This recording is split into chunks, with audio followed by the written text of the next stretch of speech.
Zombie Apocalypse. Nagsisimula na nga ba sa bansang China? Ito ngayon ang pinagkakaguluhan sa video sharing app na TikTok. Trending na trending ngayon ang mga video kung saan sinasabi na maaaring nagsisimula na ang zombie apocalypse sa China. Subalit itinatago lamang ito sa publiko. Marami ang natatakot na baka mangyari na naman ang isang virus outbreak katulad ng pagsabog ng pandemic na nagsimula rin sa bansang ito. Halina alamin natin kung ano nga ba ang totoong kwento sa likod ng viral na article na ito at kung saan nga ba nagsimula ang trend ng zombie apocalypse. Pero bago yan, abay mag-subscribe ka na sa ating channel para sa araw-araw na video na katulad nito.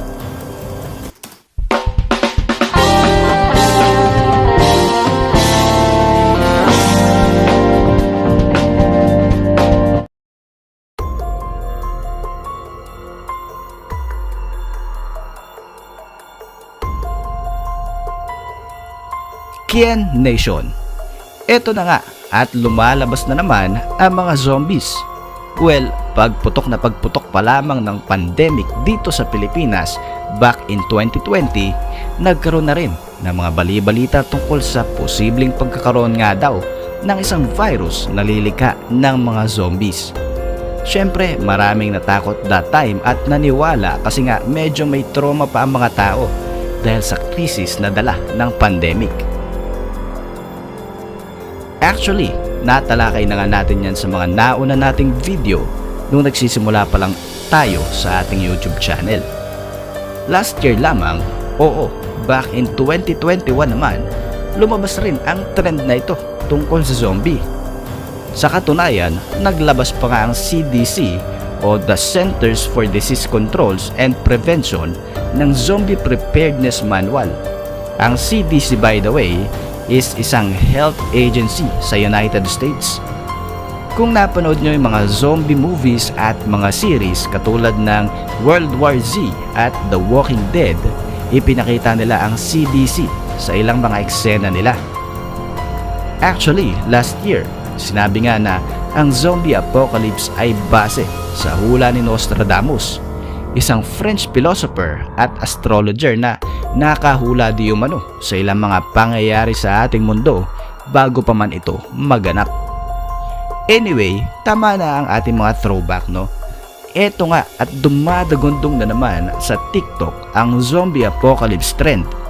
Pero this time, ang ilan ay medyo natatawa na lang sa mga issue na lumalabas na katulad nito. Syempre, hindi pa rin nawawala yung mga naniniwala. Pero saan nga ba talaga nagsimula ang trend na ito tungkol sa zombie sa China?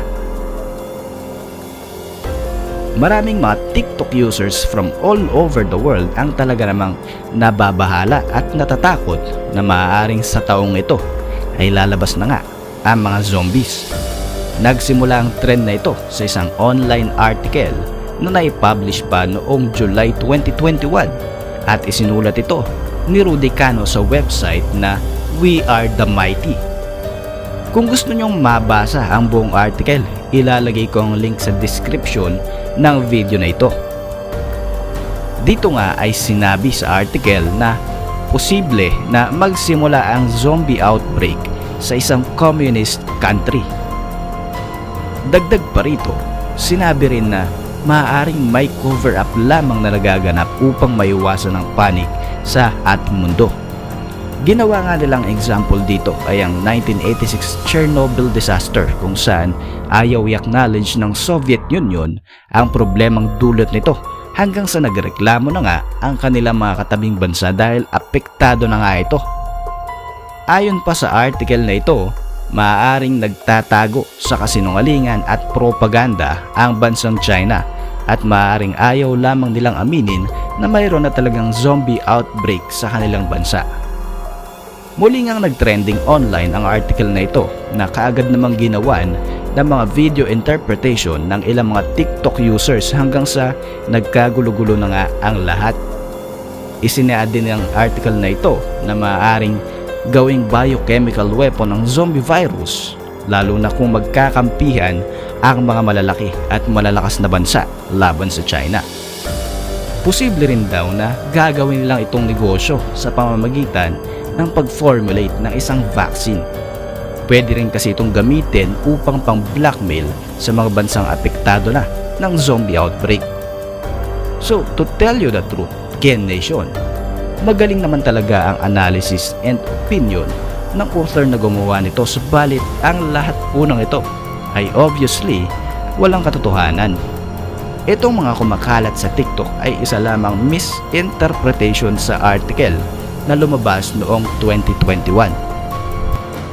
Basically, ang author mismo ng article na ito ay nagbase lang din sa mga movies at sa libro tungkol sa zombie outbreak. Ito nga at ipapakita ko sa inyong screen ang kanilang pinagbasehan.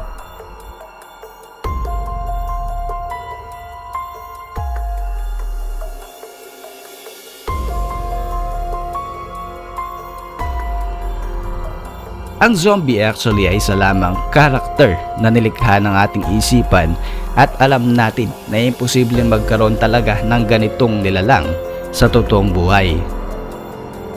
Medyo malikot lang talaga ang imahinasyon ng tao pagdating sa mga ganitong usapin, kaya naman kung ano-ano ang naglalaro sa ating isipan. Lilinawin lang natin ulit, Ken Nation, walang zombie apocalypse sa China, walang zombie virus outbreak sa China. Ito ay isa lamang misinterpretation ng lumang article noong 2021. Kung meron mang mga ganitong pangyayari, siguradong hindi mo na mababalitaan yan sa TikTok o sa ano pa mang social media platform.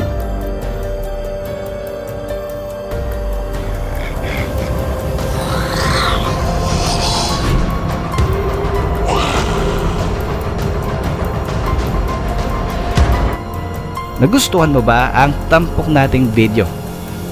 Please hit the like button bilang suporta dito sa ating channel. And until our next video, maraming salamat po sa inyong panonood at sa patuloy niyong pagsuporta.